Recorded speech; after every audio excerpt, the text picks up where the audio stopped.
हर हर महादेव दोस्तों। तो आज हम किचन वेस्ट से खाद बनाने की शुरुआत करेंगे। शुरुआत में हर गार्डनर को किचन वेस्ट बनाने में परेशानी आती है कि खाद में कीड़े पनपने लगते हैं या फिर कीचड़ जैसी खाद हो जाती है। तो दोस्तों शुरुआत में हमें सिर्फ 4 दिन के वेस्ट को ही लेना है। अगर इसमें हम सफल हो गए तो जितनी चाहे उतनी खाद घर पर आसानी से बना सकते हैं। ध्यान रहे दोस्तों, सबसे पहले हमें सभी तरह के किचन वेस्ट को छोटे-छोटे टुकड़ों में कट कर लेना है।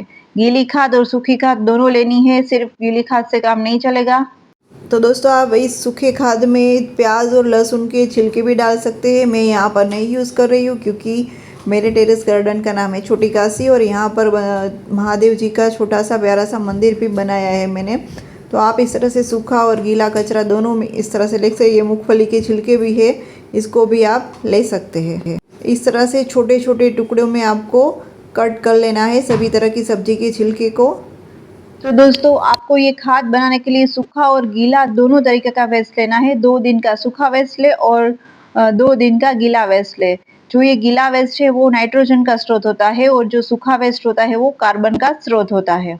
इन दोनों का जो बैलेंस है वो अनिवार्य होता है। तो आपको उसके लिए एक मटका लेना है, मिट्टी का मटका या फिर कोई भी प्लास्टिक का यूज़ भी कर सकते हैं। प्लास्टिक के पॉट में भी बना सकते हैं। इस तरह से छेद होना बहुत ही अनिवार्य है ताकि वहाँ से जो लिक्विड निकले वो उसको आसानी रहती है, ऑक्सीजन भी मिल सके। तो हम इसमें सबसे पहले सूखा हुआ किचन वेस्ट डालेंगे तथा सब जो दूसरे गीले और सूखा कचरा है वो हम मिक्स कर लेंगे और एक लेयर है वो मिट्टी का भी डालेंगे ताकि मिट्टी में जो सूक्ष्म जीव होते हैं वो खाद बनाने में हमारी मदद करते हैं। इस तरह से एक-एक लेयर आपको मिट्टी में डालते जाना है, सूखा, गीला और ऊपर से एक परत मिट्टी का। इस तरह से हमारा पूरा मटका हमें भर देना है।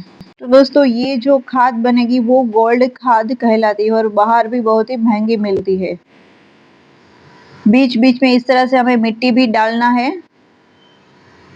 तो दोस्तों इससे हमारे पर्यावरण को भी बहुत ज़्यादा फ़ायदा मिलेगा तथा हमारे घर से अगर कचरा कम हो जाएगा तो इतना तो हम प्रकृति के लिए कर ही सकते हैं। तो दोस्तों मैं इस तरह से सभी सूखे हुए और गीला कचरा सबको मिक्स कर लेती हूँ। सूखे पत्ते भी इसमें आप डाल सकते हैं। इन सबको मिक्स करके हमें मटके में भर देना है। तो दोस्तों प्रकृति ने हमें सब कुछ मुफ्त में दिया है पर हमें उसकी कीमत नहीं है।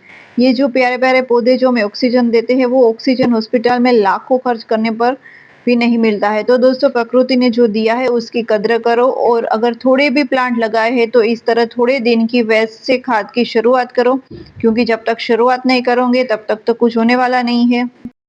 तो मैंने इस तरह से सभी सूखे गीले कचरे को इस तरह से जो गमला था मिट्टी का उसमें भर दिया है और ऊपर से मैं मिट्टी डाल देती हूँ ताकि जो उसमें सूक्ष्म जीव रहते हैं वो उसको खाद बनाने में मदद कर सके।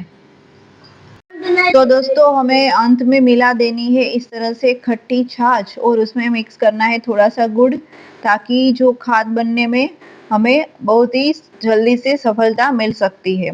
ये जो छाछ और गुड़ है वो हमारे मिट्टी में कीड़े बनने में जो कि खाद बनाते हैं वो कीड़े बनाते हैं ताकि वो हमारी खाद है वो जल्दी से बन जाती है।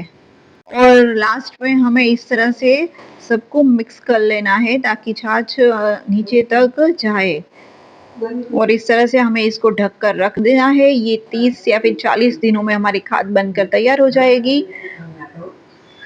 तो दोस्तों इसके अपडेट के लिए मेरे साथ बने रहिए। हर हर महादेव।